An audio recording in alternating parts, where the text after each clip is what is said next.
It's like this, y'all. In your mind, I walk in with words that scorch, and the impact is awesome, verbally extorting every cell in your brain till the message is retained. The illest finally became, the rest sound the same. Synthetic, cosmetic, the game spoon-fed it to 85 and streetwalkers thinking they riders. And then you got these riders to tell you what hood is. Ask for directions, don't know where the hood is. I got calm, unlock blocks and pop on infiltrators who got on through my art form. This is streets music, like drugs I use it to escape the hell and the ones who rule it. With children kill children and project buildings over chemicals that made the government billions. Meanwhile, I'm watching who's scheming and plotting on my bank account and the jewelry I'm rocking. Sneakers stay clean, I push big machines, oversized rims and mini plasma screens. I conversate with teams and tell me what they seen. The hot shit on the scene is gangsta extreme. It's in style to die and doing time to fly. You get props for getting shot and pussy if you're not. I look at them, stare back at them, then laugh at them, get scientific with it, then spit the math. Atom, break down the whole compound with small atoms so they understand, ready for war, get back at them. Cause gangsters that I knew, they told me not to do what they was physically doing, cause this is not for you. Cause they saw my future, I was like a computer being programmed with data from legends that live major. And this is what I made of, my mind stays in a state of 9/11 related, survival orientated to keep me situated when drama escalated. I thank God I made it cause many did not make it. Welcome to the first ever Man-Cave podcast. This is my first episode for the Man-Cave podcast coming to you live. And on today's episode, we're going to talk mainly about the Knicks season, how from beginning to end, what were your thoughts on the season? And we also going to talk about the Giants' upcoming season. But first, we're probably going to talk about getting to the Knicks because the season just ended. Knicks 47-win season came to an end in the playoffs in a 6-game series against the Miami Heat. I was a little bit down about it, but, the Knicks kind of like overachieved at some point during the season. But I felt like during the season, we was hitting our stride towards the end of the season before Julius Randle got hurt. But once he got hurt, everything just went haywire like that during the playoffs. Even though some other guys step up in the playoffs, it still wasn't like the way it was at the end of the season. So with that, I just can't be too mad, you know what I'm saying? I mean, we wasn't even picked to go to to probably make it to the playoffs this year. We was probably made to the playoffs, but, we're more than like I said, we kind of overachieved, at some point in the season. But like I said, we caught our shot towards the end of the season before Randall got hurt. But once we got into the playoff, it really wasn't the same. Like how we were just clicking on all cylinders before, like the last 15 games of the season before the season ended and stuff like that. But all in all, it's going to end up in the second round of the playoffs, losing out. I could say it's a successful season. Come back next year, see what happens again. But when I first started the season, at the beginning of the season, I kind of figured that, the Knicks started off the season like the way they started off last year without no energy, I guess guys was getting used to being, playing with each other, things like that, getting used to Jalen Brunson, the new point guard, and things like that. So, they started off a little bit kind of slow, but then they started picking it up and stuff like that. And, this season, I was a little bit harsh on Tom Thibodeau, but, at some point, he started making adjustments and stuff like that, started playing more of the young guys because I guess his hands was tied a little bit, you know what I'm saying? But, he started they got rid of Taj Gibson, Derrick Rose out of the lineup, Evan Fournier was out of the lineup. So, he mostly got the young guys playing, those guys, they took their lumps, but they grew up, you know what I'm saying? The young guys grew up, you know what I'm saying? So more development, more things like that. Hopefully next year they come back with more hunger, you know what I'm saying? Because of the way the season ended. They could have played better in the playoffs, in the second round of the series against Miami. They could have played better. But, things happen. So, well, all in all, like I said, to me, the season was it was better than I thought because in the beginning of the season, like I said, I thought the season was going to be a disappointment, because of the way he was playing early on the season. But, it's I guess, with new players, you gotta assume that and things like that. So I can't blame him too much for it. But I was happy to see that some of the guys, developed. Like Emmanuel quickly came on this season. At some point he was like one of the Knicks' most valuable players during the season. We won a lot of games with IQ because there was some games he was scoring like 20, 30 points, off the bench. I mean, he was coming in cooking. Our second unit was really, really flying down. getting up and down the court. The second unit. First unit, they started playing better, playing with more emotion, more juice, and things like that. So, things started picking up, But like I said, Mitchell Robinson towards the end, injuries, Jalen Brunson, injuries, and things like that. But at the end of the season, everybody's nicked up, so every team could say that, you know. But other than that, like I said, this podcast, like I said, mainly going to be for Giants Nation, Knicks Nation. This podcast is also a podcast that you can come on, join the panel. You can be in the chat. So it's one of those, like, everybody going to get a chance to speak. Everybody going to listen to your opinions, your views, and things like that. Like I say, come on here, things like that. Everything's going good, man. We got a lot of Knicks podcasters going to be on during the season and things like that to make it that much better, So, how it go, man. Oh, snap, I got my first guest on, my brother. You know what I'm saying? My brother. Always, bro. Salute, How salute. you been? How you been, bro? Man, I'm good, man. Salute, salute, salute. 3 capital S's. Blessing, health, and happiness to you, my brother, you and your family. Shout out to the chat. I know it's a newborn baby being born with this right here, but you know what I'm saying? This is a lifelong situation, so I'm here to support and help you get up off the ground, my guy. Why wouldn't I? I know, bro. That's what I said. I know I could count on you. You know what I'm saying? I see DSJ in the chat. What's up, bro? Thanks for coming through. You know what I'm saying? All the Knicks podcasters will come through at some point, during, there's another avenue for us to, a platform to use. You know what I'm saying? Right, right. I feel honored to be the first one rocking with you. You know what I'm saying? I know, bro. I know, man. Yo, this is the very first episode, so you already know. You're the very first one that came on my show, man. Right, right. Don't y'all take too long and wait for the whole thing to blow all the way up and then want to be coming on and all that, man. Come on, show the guy Sgod some love, man. He done been through showing a lot of people love, you know what I'm saying? A great individual, great person, you know what I'm saying? And I'm more than lucky to be on here, but I was also lucky enough, you know what I'm saying, to meet this guy, man. This guy, we hung out in Atlanta and everything. We rocked out. We was at the New York Knicks and Atlanta game during the regular season. We had a great time, you know what I'm saying, enjoying one another's company, man. So, man, anything that I could do, my brother, to help, you know what I'm saying, ground up, I'm here for you, my brother, you know what I'm saying? I was just taking care of something, and I looked, I'm like, hold up, man. It's 7:04, and then I clicked over and I see he was live. I said, you know what I'm saying, Jay Boogie got to also always make sure he be a man of his word, you know what I'm saying, and you know what I'm saying, stay true to the brother of the orange and blue, and not all just the New York Knicks, also to the big blue nation, rocking with them New York Giants. So you know what I'm saying, You already know. we got a lot in common, so we gonna always rock together, you know what I'm saying. I appreciate you, you know what I'm saying, you putting your effort and your energy into you know what I'm saying, opening up your channel, opening up your broadcast, you know what I'm saying, because you got a lot of good and great input, you know what I'm saying, to deliver to the listeners, deliver to the ones watching, deliver, you know what I'm saying, to the fan base, you know what I'm saying, to everybody, you know what I'm saying, that's gonna soon, they're gonna catch up to this show and reach out to you. I'm gonna help support your situation on any other podcast that I'm on, and I'm available, you know what I'm saying, and it gives me excited. I'm also working on a brand new podcast, Anthem. So it's another, you know what I'm saying? Yeah. Then I'm gonna be, you know what I'm saying, mentioning inside, that song. All the ones that's already mentioned in the first podcast, they don't get no more podcast love. It's the newbies. It's for the new ones, you know what I'm saying? So yeah, man. But I'm glad to be around you, man. How you doing yourself though, man? Bro, I'm doing good, man. Yo, I told you, I told you, I was like, I got to start this at some point, man. Even Heck was telling me, he's like, yo, man, don't think about it. Just go ahead and do it. Just drop it. He said, just go ahead and do it. That's the only way you got to get your feet wet. Once you do it and get on there, it's going to come naturally, man. That's what it's going to be like, man. You know what I'm saying? Especially you got brothers like you. And for people who don't know, this is Jay Boogie right here. Famous, this is the closer for all Knicks platform. If y'all don't know about this brother, y'all better check him out, man. He's at Madison Square Garden. They play him on a big jumbotron, bro. They playing his songs all over. You know what I'm saying? This is the national. This is the Mariano Rivera of the Knicks podcast world, bro. This is the closer for a lot of shows. He's the closer for a lot of shows, man. Yes. You know what I'm saying?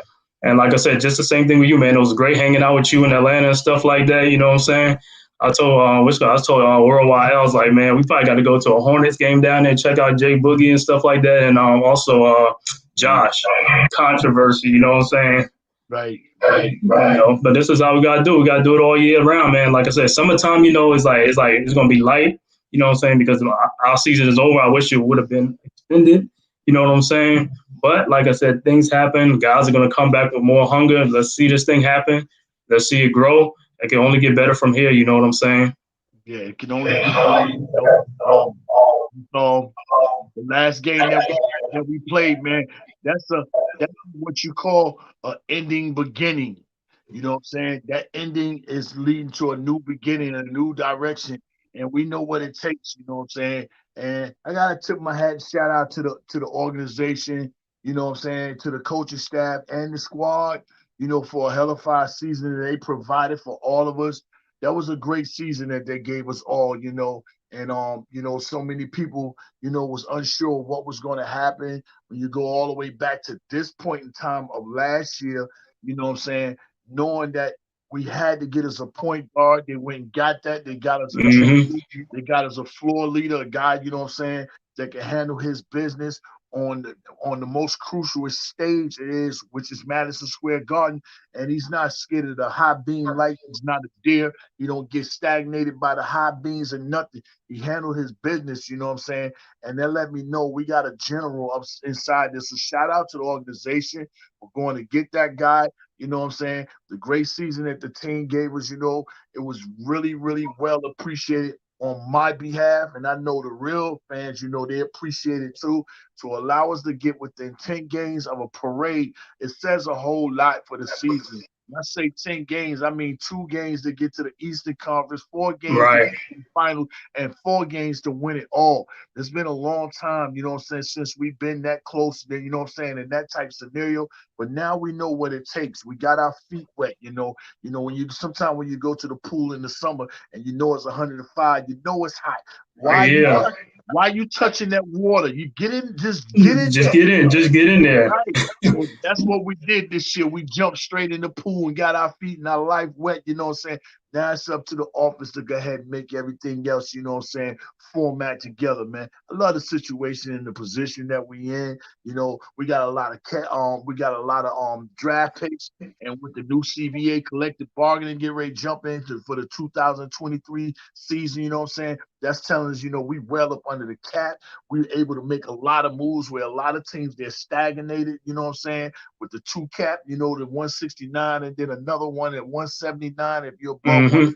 169, you're gonna lose out on a lot of things, you know what I'm saying? So, we're in a great situation. We well up under the cap space. We got, I think like 12 million that we could dance around and do some things right here. And it's also let me know if other people's money is jammed up, hey, I want to see everybody get their money. But if Josh Hart, is talking $18 million and they got a new CBA collective bargain agreement going on and people don't have the money then we'll shoot your luck and go get your money. We got your rights. We're going to sit here and we're going to match whatever you can find. So Right. you know what I'm saying? If their teams don't have this money, we don't have to jump out the window to pay somebody extra now.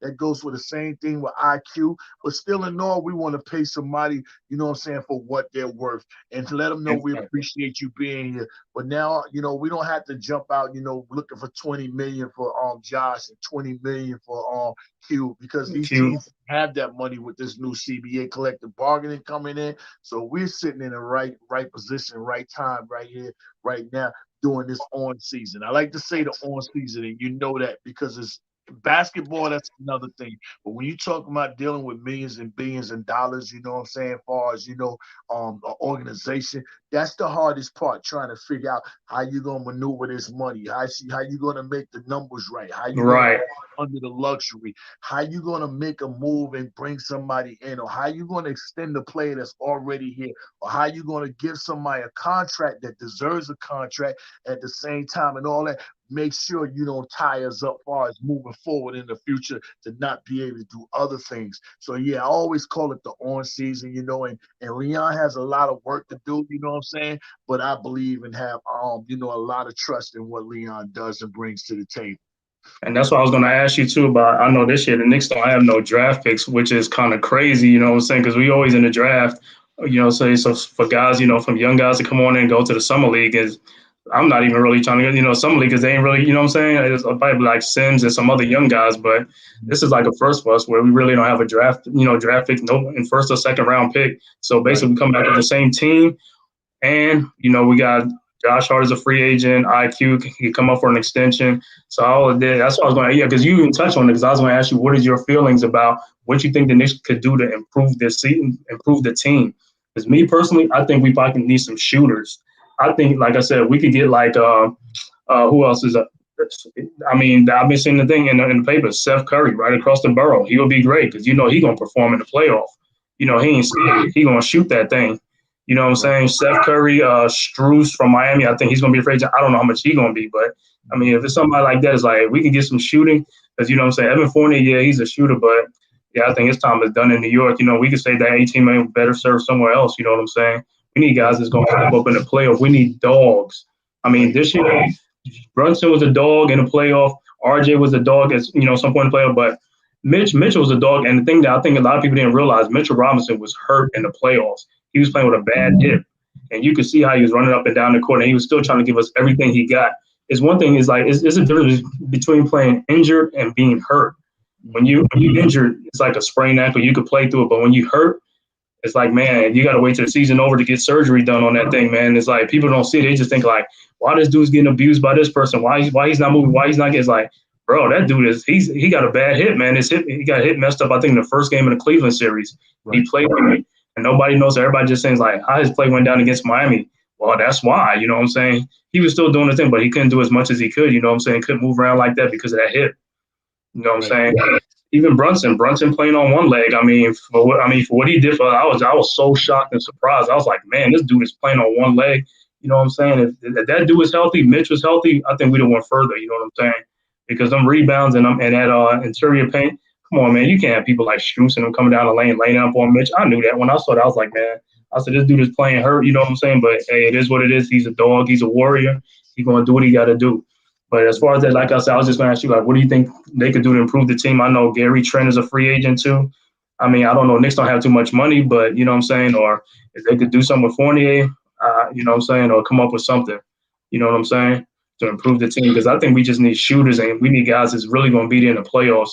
Because you see in the playoffs, Miami role players are stepping up.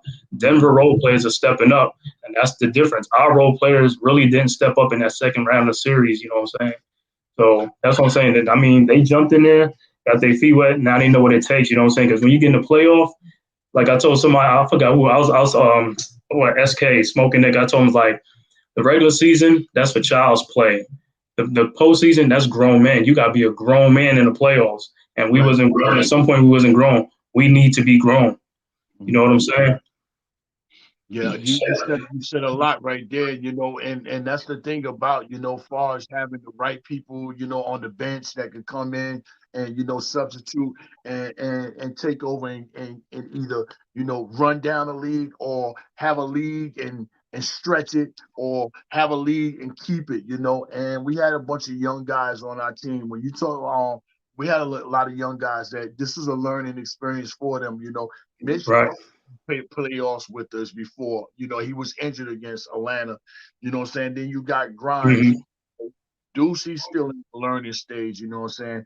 IQ is still learning, and then he got hurt, So, we had a bunch of young guys, you know what I'm saying, that really don't know about this situation. Right. Playoff. Right. We want to know if they learned enough, whereas I can believe and have faith in them going forward.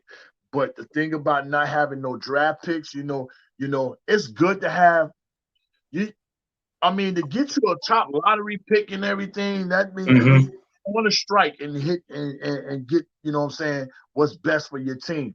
But far as for us to be in the lottery, I don't want to see us in. I would have loved to have got that Dallas pick. But Man, I was going to tell you on that. I was like, I really wish the guys was looking. I really wish Dallas should have moved to the 11th pick. I really wish somebody slipped up there, man. I was hoping that would happen. Just one team. I don't want to see us in the lottery. I'd rather see like we was just now in the playoffs. You know what I'm saying? Grinding, doing what we do. That's where we belong. That's where I want to see us at. And I hope they feel like, we was that close. Let's get better. You know what I'm saying? And work on our game. So when we come back next season, we got something else to look forward to. But we got plenty of ammunition to go ahead and make moves to do at all types of situations scenario. It's gonna be some guys. It's gonna be some disgruntled guys, and or you're gonna hear of by the time the draft comes. That's gonna be ready to make moves and get up out of there and don't do that. And then you're gonna have some teams that's gonna know that knows with the collective bargaining coming in that they know that they are paying too much money on their team. We need to break some of this up, and get rid of some of this. Like, you hear a lot of talk about Porzingis. They got a lot of money. You figure Bradley Beal and Porzingis and what's the other light skinned guy? Kuzma. You know what I'm saying? That's their little big thing. That's too much money they paying out for them not to even get nowhere near the playoffs. They're top 6, 7 team in the lottery or something like that. So they are going to be looking to break up. A lot of teams are going to be looking to break up. Right. And we're sitting right there in great position in third place, right behind the Utah Jazz and the Oklahoma Thunder and the New York. But the great thing about it now is us as the organization, we don't show that the office is good. You know what I'm saying? The organization is good. You already know about our fan base and everything. So now this is the time to maybe want to come play in New York. You know what I mean? Compared, dudes don't want to go to Utah. Dudes is not going to want to go to Cleveland. So no, but they already set in stone. But I'm talking about in the order far as to who has the most picks and stuff like that. Is Oklahoma, is Utah, OKC, and us.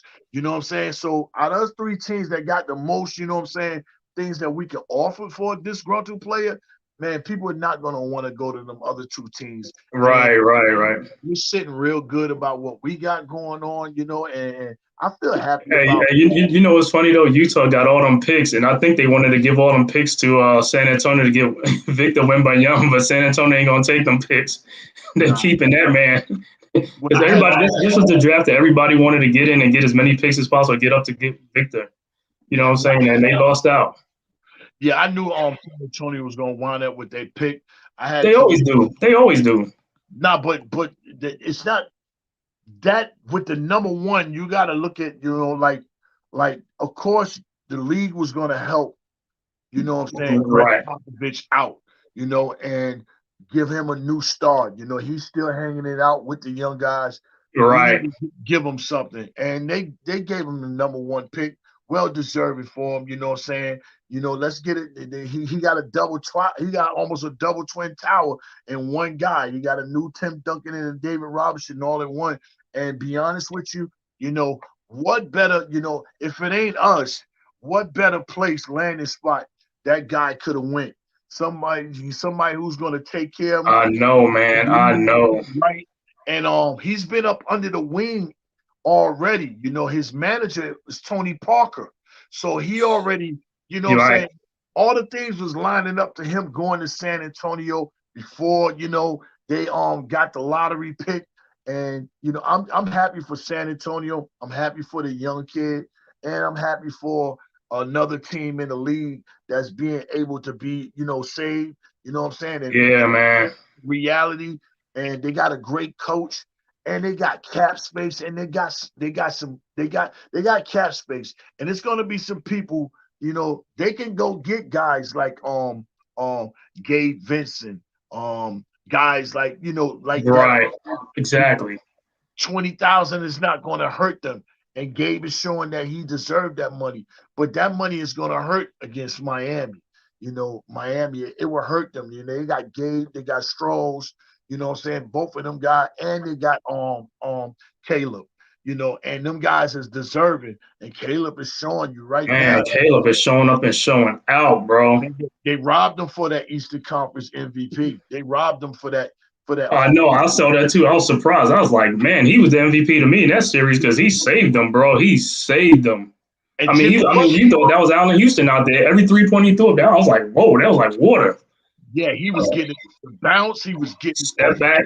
Shoot. He was getting it on the drive. He was getting, and I'm looking at Jimmy. Before they announcing the award. Jimmy is standing there because right. Jimmy knew that they was going to give him that award. Jimmy won't even have it when he got it. He was more in, I can't believe they gave it to him. Jimmy know that Vincent, not Vincent, he know that Caleb deserved that award. You know what I'm saying? Jimmy did too. But if it wasn't for that guy right there, because he made up a lot for Tyler Hero, for Bam, made up a lot for all them guys that was just. I'm telling you, like Caleb and what's his name, Gabe Vincent, them two guys, if they wasn't on that team, man, they would have been out of the first round of the playoffs, man. I don't even know they would have made the play-in, but them boys, the way them boys played in the playoffs, that's what you need your role players to do. Step up when the big moments count. You can see the lights wasn't too bright for them guys, man. And then, like, it kind of surprised me with, like, our guys were like IQ and Obi, because in that first playoff series against Miami, man, them guys was like, they was vets. They they was stepped up. They was real good in that first playoff series. And then this year, they took a little step back. IQ was off in the playoff, and Obi. I think with Obi, he never really gets really set, because Obi's like he needed to be in that that up and down, that up tempo game. He needs that up tempo, man. That's what he needs, and then that's how we was playing like towards the end of the season when we were putting up 120 points. Them guys was running them guys off the floor. That's what he needs to play. When you get in a playoff, and with Tom Thibodeau, you saw it to a half court game. That kind of slows Obi game down. You know what I'm saying? It's like he needs to be in that up tempo, keep it going. Yeah, if I'm the sports director at NC State, after seeing this playoff performance, Caleb, I'm talking about, I'm talking about the entire playoffs. Not just this series against Milwaukee, against us, and against Boston. I would have went back to the campus and fired old boy, because you had both of the twins, Cody and Caleb, right? Yeah, and you transferred them. You got them up out of here. What you mean? They went to Nevada. Yeah. So yeah, man. Who was the coach? I know it was Mark Godfrey was there, or is the other guy, the guy who was there, like the coach right there. Yeah, that guy. I forgot his name. Yeah, I forget. Yeah, man. But it was great. Like I said, man, we'll see what happened with the Knicks this year, man. Like I said, how you grade the season. Me personally, like I said, from the beginning of the season, I didn't like how we started out, but, guys had to get acclimated to Jalen Brunson, you know what I'm saying? And then when they really got to hit their stride, you know what I'm saying, they really came together. Tom, you know what I'm saying, well, I was surprised, like, he had made some adjustments, you know what I'm saying, and letting the younger guys play, you know what I'm saying, because I said it at the beginning of the season. We got a lot of depth. We just got to see if Tom is going to play these guys, play a 10, two rotation, two units, and that's what he did, and the results was good. But then in the playoffs, he started shortening the bench a little bit, and we went to more of a half court. Sometimes we wasn't even bringing the ball up, because you watching this in the series with Miami. The one thing I give Miami is all series long throughout the whole playoffs, their guys were hustling back on defense. Their transition defense is great. Them guys, I don't care what's going on, them guys all hustle back. And when you hustle back, you're going to slow down a lot of teams. You know what I'm saying? That's what they was doing. And you saw in that Boston series, they even called Boston out. They was like, Boston not even running back on transition defense. And I was like, look at that, man. It's like it's plain as day. That's why Larry, every time he was in the game, he was pushing that rock on him. Mm-hmm. Low as he is, I'm still trying to push this rock on them guys. Yeah, but on a scale of 1 to 10, man, I give us a 9. Then Tom went with a 9-man rotation. I'm gonna give us a 9 all the way around for the season. You know what I'm saying? Well deserving. They did everything. They did everything. Me as a fan of the New York Knicks to satisfy me, as far as everything they've done. And I know that we got room for improvement, and I know they're gonna get it done. I know we're gonna make a move. I know we're gonna do something, because you already know that. One thing for sure, like, you're not gonna if you're sticking with a 9-man rotation, you're not gonna bring in any type players that can play. So therefore you're going from a 9 to a 10 or to 11-man rotation now. So if you want to stick with 9, that's telling me that 2 guys are going to be gone, but really 4. I look for Derrick Rose to be gone. I look for Evan Fournier to be gone, and I look for 2 more guys to be gone, so Tom could be aboard on his 9-man rotation. That's pretty much what I look forward to. Anytime anytime in the next 3 weeks, we can hear breaking news about the Knicks.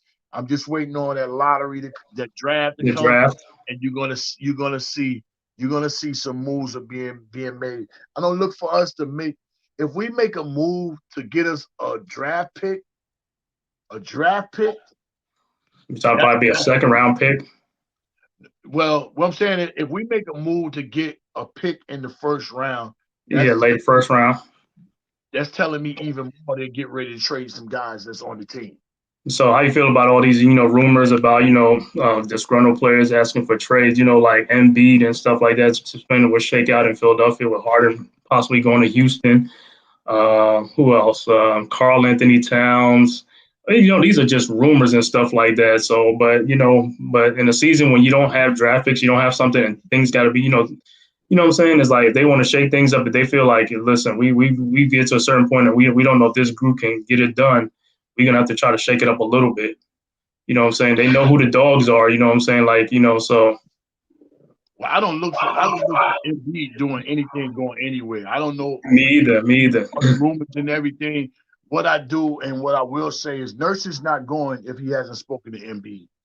You know what I'm saying? He's not. He's not. He's He's not not. taking a job. He's not taking a job if him and Embiid having conversation and he's letting me know how you feel about me coming over there. Are you planning to stay or what?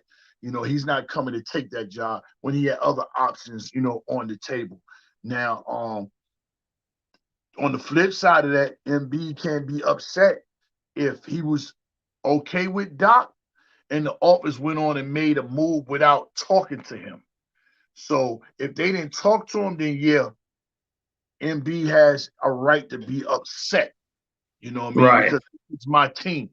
But if they spoke to him and told him, we're going to do about with MB, we're going to do without Doc, and our plan is to bring Nick Nurse in. How do you feel? Mm-hmm.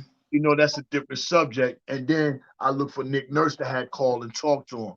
James Harden is a different situation because I think James was more looking for like Mike D'Antoni. So James He's looking to go back to Houston. I keep hearing that. He can do anything. James can do anything. James don't want a championship, none of that. James is trying to be around them strip clubs. He don't care nothing about nothing. He don't want to be in Philly. He trying to be over there. He don't want to wear no winter coats, none of that. He want to wear a button-up silk shirt with just 2 buttons at the top and no buttons at the bottom so his stomach can hang out.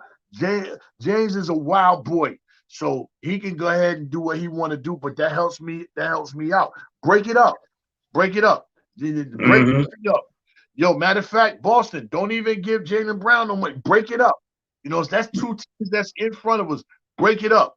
Hey, Chris Middleton, they don't want you over there in Milwaukee. They know they don't have enough money to go around. If you stay, they can't sign Ingles. They can't sign Lopez. In fact, they don't want to give you no money. Leave.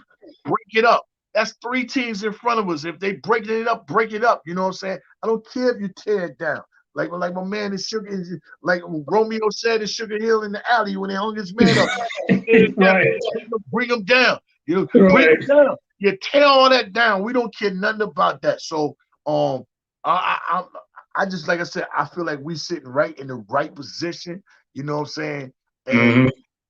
And all that Golden State Warrior, you 217 million. That dynasty is gone. They gone. That window is closing. Sacramento done took over. Sacramento's the new. They the new kids on the block right now. Right. So I look for Sacramento. You know what I'm saying?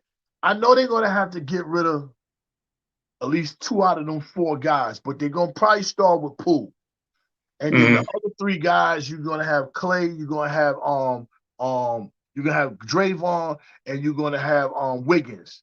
Another one of them guys is gonna go. So yeah, how you feel about the Clay thing, man? Because Clay in the playoffs, I don't know. You know what I'm saying? Sometimes it could be the injury catching up. I don't know. You know what I'm saying? He didn't really have a good, but you know what I'm saying? It happens from time to time. You know what I'm saying? I just think they asked him to do a whole lot. I know Clay is all the way back from his healthiness. Yeah. Then they ran against a team where, hey, young dogs. Well, the Lakers, they punished them that in the paint. They didn't have nothing in the paint. Right. They started 6'7", You know what I'm saying? 6'7", Demontis Sabonis. 6'7", 6'3", and And Keegan Murray, he's a big guy, but he mainly like an outside. He plays on the outside a lot. You know, a 6'9", 6'10" dude, whatever. He's a shooter. And but I'm talking about Golden State. The tallest man they started in their lineup was 6'7". oh, you talking about Draymond and stuff? Yeah. Yeah, you got Draymond and you got Wiggins and you got And Clay. Looney. Remember, they was bringing Looney off the bench against the Lakers. Yeah. Punish him in that paint. You know what I mean? So I guess they wish they could have called back to Detroit and got old boy back. That they sent it over there. They needed him. Oh, you talking about Wiseman? Yeah, they needed a big. You know, so they're gonna be looking for a big. You know, But the thing when he was on their team, I don't know what was going on with him. I mean, they didn't play him it was something going on that they didn't really want to play him too much, or that they was just done with him. I don't know. I think they felt that it was a better opportunity for them just to go small ball, and that didn't work out.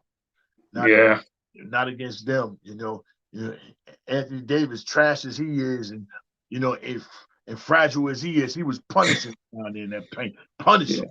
Yeah, Anthony Davis, he came to play this year, you know what I'm saying? Even though he was banged up still a little bit, but he came to play though.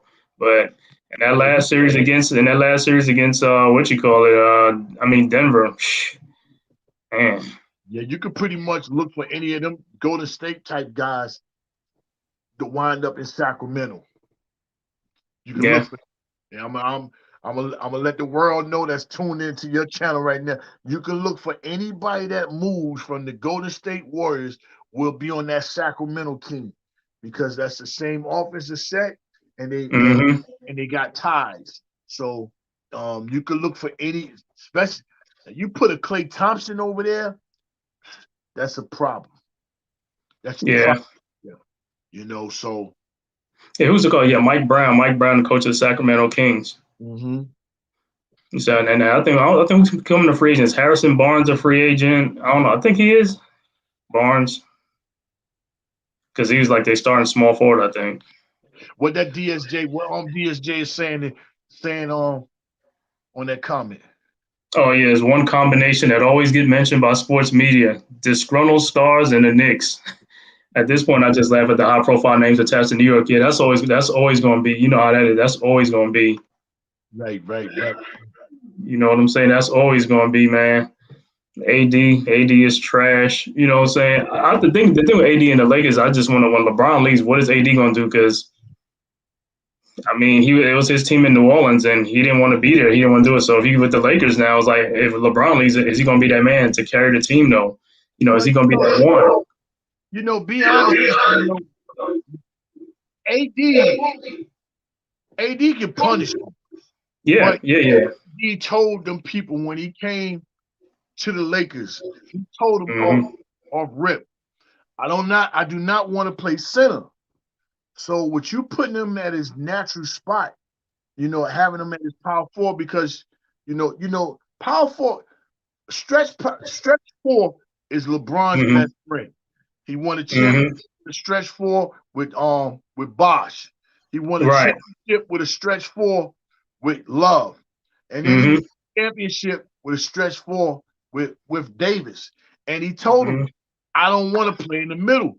So they did everything that they needed to do for us to make sure that they were securing the paint. And then when they won the championship, they got rid of that muscle. And that's when AD started getting hurt again because you put him back in the middle. They supposed to kept Dwight Howard, JaVale McGee, all that right there. They supposed to keep that so they can keep this guy playing power forward when he don't have to be down there banging. He can play on the perimeter like he want to do facing the rim, and he can also take advantage of the smaller guys. But, they really against what he liked to be. So that's why, this like last year, but especially this year, he was in fragile mode. He was even telling the guys, yo, I can't play tonight. They like, why? Because, I just came from the salon. She braided my hair too tight. My hair hurt. He's a wild dude, man, on the injury report, man. My braids hurt, man. You know what I'm saying?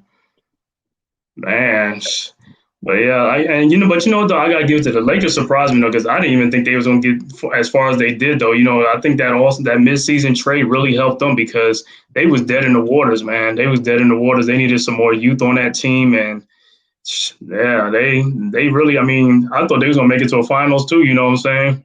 But they I ran into Denver. They ran into Denver, and you know that was what you know. I think that move right there, that that Palinka move with Bob Myers stepping down from the Golden State Warriors, Mm-hmm. and what Palinka did during the trade deadline might have saved his job because there was some big boy trades and moves that he did. Right. You know what I'm saying?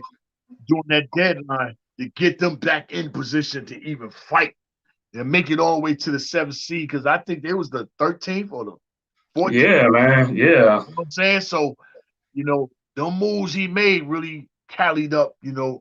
With Russell Vanderbilt and somebody, I think it was Russell Vanderbilt, somebody else. But now Russell, they don't even think he coming back because the way he played in the playoffs too, man. It's like, man, I don't know, They man. get rid of him.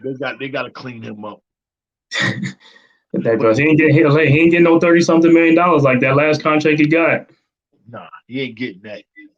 But Sgod, I'm about to get ready to jump off. I got to get myself prepared, but I needed to make sure that, you know what I'm saying, I came up here and rock with you, you know what I'm saying, and support Okay, bro. what you do, man. So just know when you go live, you know what I'm saying, I'm already subscribed to your channel. Whether I come up here or I'm in the chat, I'm going to be making sure that I support and I'm going to help get your name out there, you know, much as I can because you deserve it, my guy. You know, outside of you being a New York Knicks fan and a New York Giant fan, I know you as a person, and you're a great person. And that's what Jay Boogie likes to rock with and be around great people, you know, great people that's, you know what I'm saying, and with enthusiasm to do great things and great people with the motivation to try to do good things, you know what I'm saying? So, you know, yeah, I wanted to make sure I was here for your opening night, and then I'm honored. You know what I'm saying? You know what I'm saying? You're the first one on here, bro. Make sure you log this channel and keep this one. This your first one, man. You got this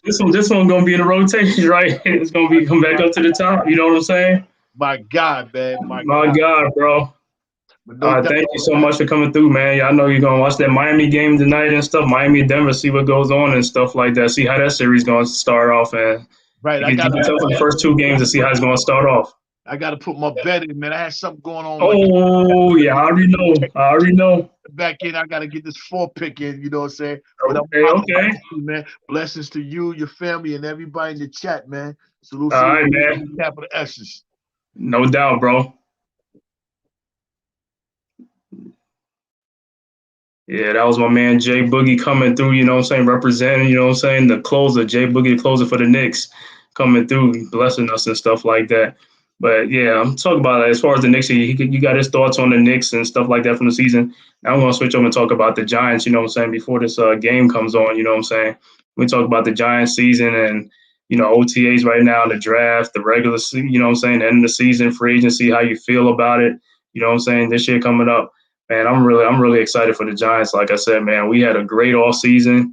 We had a great draft. I mean, it's not every day you get like your first 3 draft picks could all been possible first round draft picks. You know what I'm saying? So, I mean, you can't go wrong with that. Like I said, I know it looks good on paper, but I think, like I said, with this coaching staff, this regime, and all that type of stuff, we head in the right direction. We getting all the pieces. We're getting that talent level up. You know what I'm saying? Before long, you know, we're going to be battling with Philadelphia and Dallas in the division. It ain't going to be a cakewalk no more. The Giants ain't a cakewalk no more. You know what I'm saying? We here, man. We coming. You know what I'm saying? This ain't the Dave Gettleman Giants. You know what I'm saying? This ain't, you know, the Pat Shermer, Joe Judge. You know what I'm saying? This ain't your mom and pop's Giants. This the new New York Giants. And we coming through. We're going to represent. You know what I'm saying? We're going to play like dogs because that's what we are. We dogs. The big blue wrecking crew, the Giants. Like I said, in the offseason, like I said, I was happy, you know, with the offseason when we signed Bobby Okereke, you know what I'm saying? Because we needed a linebacker that could, against the run, that could, you know, against the run. We needed a linebacker like that, you know what I'm saying?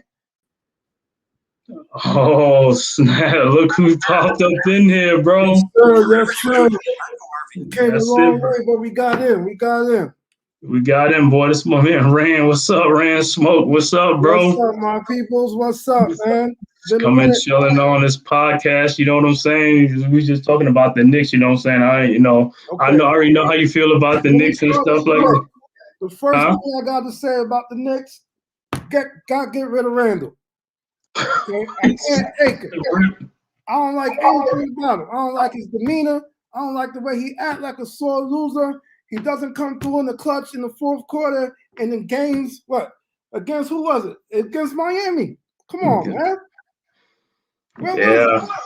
Yeah, man. This is just sometimes, like I said, man, the regular season Randall, and then they got the playoff Randall, you know what I'm saying? But he got to get it together, you know what I'm saying? It's the second playoff series, you know what I'm saying? But, you know what I'm saying? It's like, hopefully, like I see, man, like I said, he saw how Jalen Brunson, you know, so he saw that dude play like a dog. When you got a dog like that, you seem like, yo, that dude stepped his game up. He's like, yo, I gotta compliment this dude, you know what I'm saying? Because guess what? If I keep playing like this, I'm out of here. You know what I'm saying? They ain't gonna keep me no more. They're gonna build this team around Brunson, because if he's gonna be a dog like that, he's gonna be a dog. Brunson was balling on one leg. On one leg. You know what I'm saying? We should have known we was in trouble when what's his name got benched. Against what series he got benched? Who? You talking about who? Randall? Randall, yeah. Yeah, Randall got benched in the Cleveland? It was the Cleveland or at the Cleveland series at the home game, remember? Yeah. He was having a bad what you call. But you know with that though, on that one, I mean he had coming back from that ankle injury. So you know what I'm saying, it got better during the what you call it, you know what I'm saying, because and like I said, on that, I always blame Tom Thibodeau, because when Randall got hurt late in the season, he shouldn't have been in that game anyway. The Knicks was up by like 15 or 20 points. Exactly. I mean, it was only like 3 minutes left to go in the game, but Tom being Tom, you know, he gonna play Randall, like I said, like to the end. He gonna play starters to the end, you know what I'm saying? And that's what happened. He got hurt towards the end of the season, and that's the wrong time to get hurt at the end of the season. If you want to get hurt, you get hurt in the beginning of the season, because at the end you want to be fresh, you want to be ready for the playoffs, and you're going to ready to represent. You know what I'm saying? Exactly. That's how it's got to be, because guess what? Like I said, this Knicks team coming up is like, yo, you see how Miami represent? You see how Denver? That's how we got to be, because guess what? The East is wide open now, man. Exactly. You know, everybody think about Milwaukee, Boston, Philadelphia, and then look at them teams in the playoff. As long as you got people that's gonna perform, it doesn't matter. It doesn't matter, man. You don't have to have a super team. You just got to have players. You have to have a lot of dogs that's gonna step up a bunch of dogs. You know what I'm saying? Like these other teams got. That's what depth is. You know what I'm saying? And like I said, we got depth too. We got a bunch of guys on our bench too. But like I said, in this, you know, in the playoffs, for some reason, they didn't show up like all the time, you know what I'm saying? It was like sporadic, you know what I'm saying? But we got to get it together. Like I said, we got to come with that, you know what I'm saying? And RJ, like I said, I mean, in the beginning of the series against Cleveland, he wasn't doing good, but then, you know, he stopped selling for threes. He settled down and just became a mid-range in the paint. That's what your strength is, bro. We don't need you shooting like 9 3-pointers a game. Exactly. You shoot about 3 3-pointers and yo, the rest of them, like 11, 12 shots in the paint, I'm good with that, bro. You know what I'm saying? Because guess what? Kawhi don't depend on the three. Giannis don't depend on the three, and they great scorers, bro. Yep. You know what I'm saying? They're going to bring 38 points a game. They ain't even shooting a bunch of threes. They take into rack. They making buckets. Any way you can get buckets, that's the name of the game. We need bucket getters. That's what we need. We don't need guys taking shots that's going to be missing. We need bucket getters. We need guys that's like a walking bucket. You know what I'm saying? That's why I'm saying in the offseason, we got to look for some shooters or something like that, or look for some dogs that could put the ball in the hole. That's what we need. You know what I'm saying? Players like Miami. You see what Miami's doing. Yeah, they got a good development system with them guys and stuff like that, man. Now, you can't fault them, man. They who was like that too was Boston. I mean, was Brooklyn when they had Kenny Atkinson. Yeah, true. He was developing them guys. See, on our team, yeah, Tom Thibodeau, he's like a takeout guy. You know what I'm saying? He's a takeout order. He ain't gonna cook the meal. He's a takeout. You got to be ready. You got to be ready to go. That brings up the question: do we bring him back? Who, Tibbs? Is it time for him to go? But you know what I'm saying? To me, I would think it was time for him to go, because guess what? But he's tied with this regime. They the one that brought him in. So if this regime stays, that's the guy. You know what I'm saying? So they're gonna rock with him. So the only way Tom is gonna go, except if Tom gets fired and the regime gets fired, and you know what I'm saying, then you got to get a new regime in. But like I said, I think after this season right here coming up, if things don't shake out or don't do what they're gonna do, I think it's gonna be like they're gonna blow it up after the season with the coach and what you call it. I don't think they're gonna give him a second contract. You know what I'm saying? Because the thing with him is like he can take you there, but he can't get you there. Exactly. You know what I'm saying? He hasn't shown he can get you there yet. He can get you to the playoffs, but then in the playoffs, that's when all the bad stuff happens, or that's when things don't really, materialize. No. They didn't fix the stuff they supposed to fix before they make the playoffs. So all that stuff carried on into the playoffs. Mm-hmm. Okay, not hustling, not getting back on D, giving up extra second chance points. It was ridiculous, man. Miami was getting how many offensive rebounds? As many as they wanted, right? They was getting as many as they wanted. Listen, as many. So I mean, so what do you feel about that? You think they're gonna run it back, or what do you think should happen? You know what I'm saying? I mean, who with the Knicks? Yeah, with the Knicks, how you think it's going to go? Because right now, like I said, we don't have a draft pick in the draft, so we come back with these guys, or we're gonna make a trade. Then we got some free agents.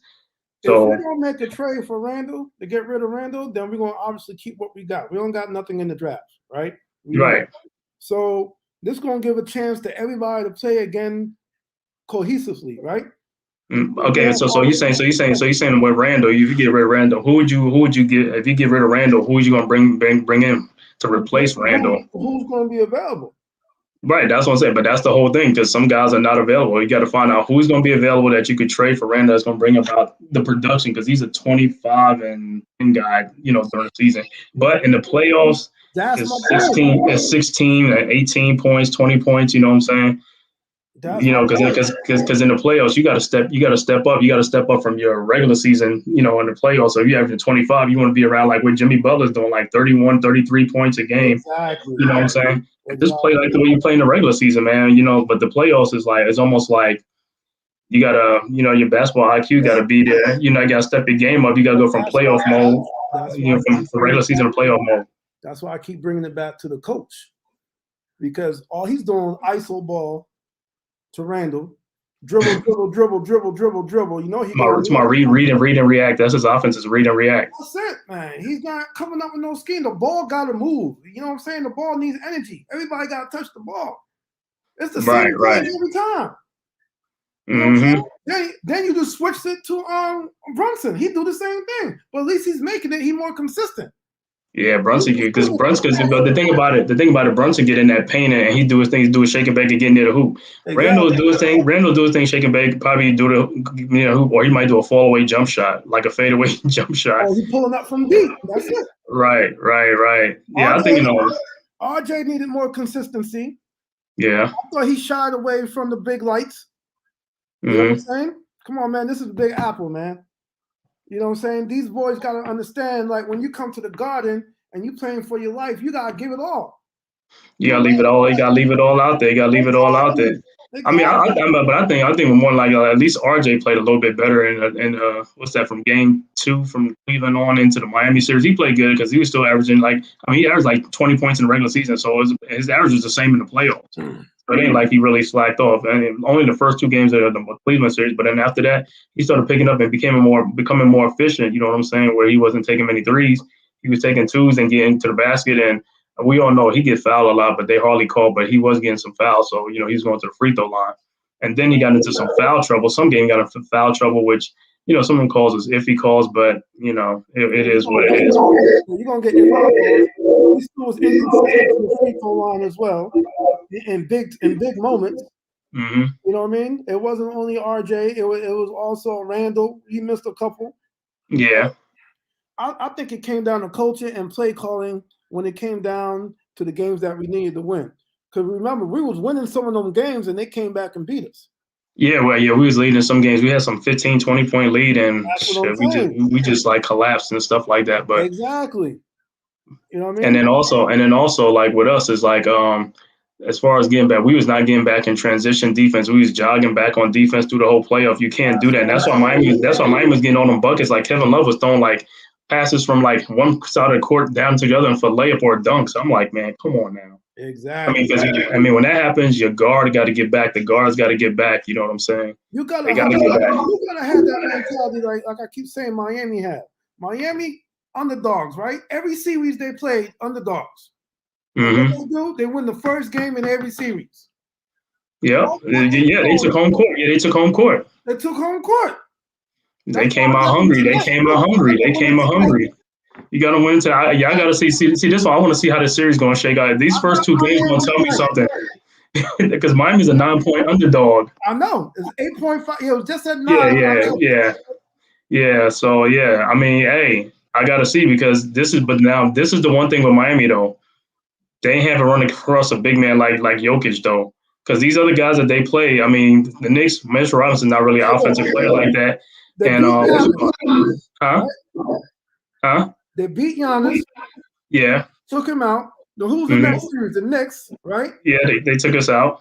We don't really got no big man. Who? Robinson? Yeah, I mean, we're talking about offensive skill big man. We don't have like an offensively really skilled like the 5.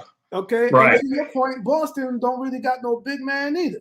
Right, because Al Horford shoot threes. He's on really, you know what I'm saying? And Robert Williams is a defensive player, but he's not his offensive. He's not really. Exactly. Right, so, and then the thing with Denver is Denver got Jokic, who is like 7 foot. He's a big guy, so he's gonna get boards, and you know what I'm saying. He's lanky, he's long, and then plus you got Aaron Gordon, who's athletic, and Michael Porter Jr., who's like 6'10". They both long, so their front line is long. Their front line is long. Because I even took this to my boys with coworkers. They got a couple of Heat fans, and you know what I'm saying. So they told me about it. It's like, yeah, they worried about this Denver series because it's like, yeah, Jokic and Michael Porter Jr. and Aaron Gordon is like they won't probably give him some problems, you know what I'm saying? Because Bam can do his thing, but if them guys are real active, that's 3 active guys around the basket. When you got a lot of activity around the basket, you're gonna get fouls, you know what I'm saying? If he gets in foul trouble, Bam gets in foul trouble. They really don't have a big man that comes in for Bam like that, you know what I'm saying? You got to slow the game down. You're gonna have to defend and rebound. That's the game. That's what Miami does. And keep right. But then Miami going to that 3 into that that zone defense. I don't know if it's gonna work against Denver because Jokic is good in the paint because guess what? If he flashed through the middle because he can operate through the middle, you know what I'm saying? Like pinpoint passes and stuff like that. But hey, that's why they play the games. We're gonna see what happens because I really want to see this though, man. I'm like, yo, you froze up, brother.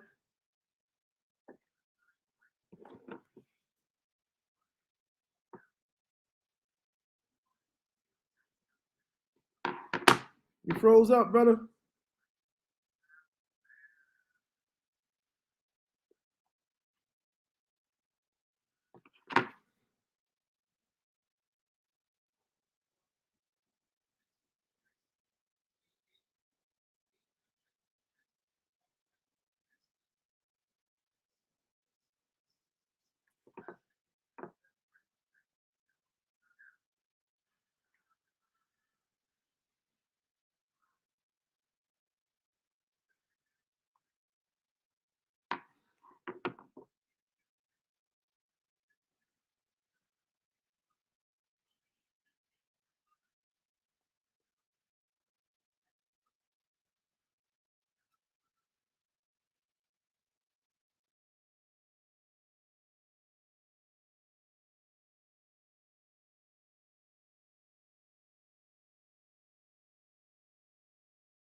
yeah, I'm back up. Had a little technical difficulties and stuff like that. We'll be back right back up though. Yeah, we're talking about the Denver Miami series. Is like that's a good series. Like I said, I really want to see what's going to happen with the Joker and stuff like that. See how Miami plays and see how Denver plays against Miami. So we'll see. It should be a good series. Thinking it's going. If I had to pick, I'll probably pick Denver in 6. I know I could see Miami in 6 or 7. Just depending. I think these first 2 games is really going to tell us what's really going to happen. You know what I'm saying? So I look forward to that. You know what I'm saying? I'll see how these first 2 games play out. But this should be a great series. Like I said, the role players for both teams, for Miami and Denver, these guys are coming to play. They're hungry. You know what I'm saying? So it should be a good series. Should be a dogfight. That's what I want to see. I want to see a real good series in this one. And like I said, the X factors for Miami, the X factors are, I'll say the same guys: Caleb Martin, Strus. You know what I'm saying? And another bonus, they may get Tyler Hero back. I think he's going to be cleared to play in this series. So Tyler Hero may be back. You know, give Miami some more ammunition and stuff like that, because Denver packs a lot of punch. So you got to be ready for the for the Nuggets and Jamal Murray, Jokic. You know what I'm saying? Gordon, Michael Porter Jr., KCP. You know, even Bruce Brown. You know, say like they defensive player Bruce Brown, they stepping up.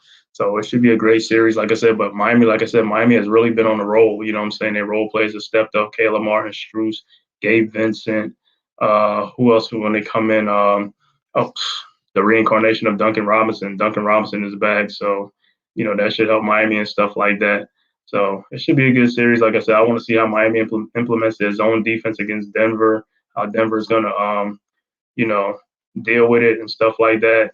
And, because when you have a real big skilled big man like Jokic, is like that dude can just like control the game from like the center position and stuff like that. I mean, the dude average he's like a walking triple double.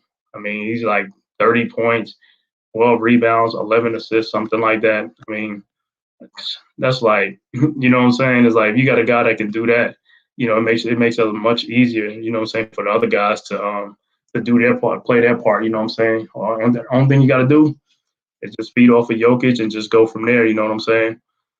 And as far as, like I said, the Giants season coming up is like, yo, I'm ready for the Giants, you know what I'm saying? The coaching staff, Dayball, the general manager, Joe Shane, you know what I'm saying? I like the direction the Giants are going in. Like I said, we getting up there. We're getting our talent level up there. We getting our, passing game is going to be there too, you know what I'm saying? It's like we got more weapons now, you know what I'm saying? Daniel Jones could air the ball, you know what I'm saying? Last year he threw for what? 3,200 yards with concierge worker, bellhoppers, or whatever you want to call these wide receivers. You know what I'm saying? If you could throw for 3,200 yards with them guys, imagine when he gets some new weapons, you know what I'm saying? He could throw for like close to 4,000, 4,500 or 5,000 yards. You know what I'm saying? Going from 15 touchdowns in a season throwing, probably throw for 28, 30 touchdowns, in the season, you know what I'm saying? Because guess what? The one thing that everybody's going to realize is the Giants are probably one of the only teams they just saw a box defense every game, a box defense just to stop Daniel and Saquon. And guess what? And them guys still performed on a stacked box. You know what I'm saying? When you don't have a wide receiver core that nobody fears and stuff like that, or tight ends and stuff nobody fears, you're gonna see a box front.